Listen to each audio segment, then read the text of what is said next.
Et on ne change pas les bonnes habitudes. On retrouve un peu avant 8h Guy Carlier. Bonjour Guy. Bonjour Marco, bonjour Julie, bonjour à tous. Direction la douche froide. Et ce matin, vous nous parlez d'un raté, amusant, marrant, d'une communication politique. Oui, je me souviens d'une planche de dessin de Claire Bretéchet dans le Nouvel Obs où on voyait une femme qui avait invité son chef de service à dîner.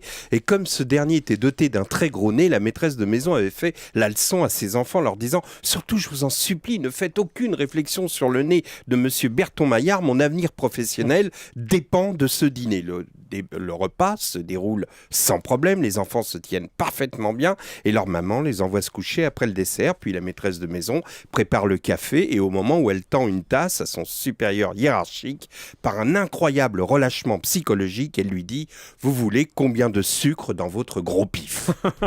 Si je vous raconte cette histoire, c'est qu'il est arrivé le même genre de mésaventure à Eric Woerth dans le dernier numéro de Paris Match. Ah bon ? Le chargé de com du ministre avait décidé de donner à ce dernier une image d'homme rigoureux, courageux, qui passe ses vacances bien loin de l'écume médiatique des plages à la mode. Et pour ça, 4 pages donc dans Match, avec pour commencer une impressionnante photo de Monsieur Woerth et de son épouse, prise à Chamonix au petit matin, au moment où le couple s'apprête à partir à l'assaut de la montagne.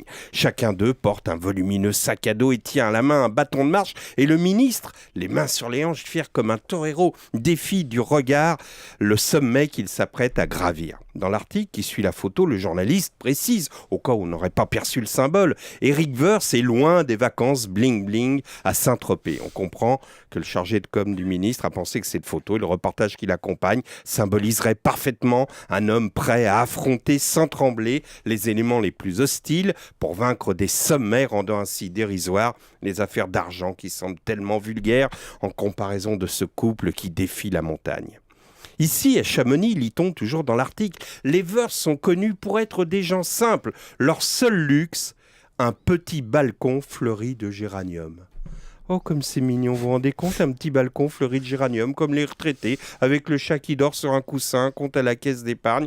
Et oui, vous l'avez compris, le seul luxe, les géraniums, c'est pour faire oublier les amalgames grossiers avec les 70 millions d'euros planqués en Suisse par Madame Bettencourt. On nous dit dans le même article qu'en mars 2009, M. Woerth a remis la Légion d'honneur au directeur de l'école locale de ski, un brave, un valeureux, qui n'hésite pas à partir avec un brancard sauver les skieurs qui gisent une jambe cassée sur les pistes. Alors, qu'est-ce que vous dites de ça ? C'est pas de la Légion d'honneur de complaisance. Bref, tout était parfait, les vacances austères, les géraniums sur le balcon, la Légion d'honneur un héros, tout était tellement parfait que le chargé de communication du ministre a été victime du syndrome du gros pif dont je vous parlais tout à l'heure, car si vous regardez bien la photo en double page, il y a un petit problème, une faute de goût, une mouche dans le lait, c'est presque rien pour s'en apercevoir. Il faut regarder le texte écrit en petit à côté de la photo, et là, on apprend que cette montagne qu'Eric Woerth défie du regard, les mâchoires serrées, avant de la gravir et de redescendre de l'autre côté, se nomme le col de Balme, et ce col constitue la frontière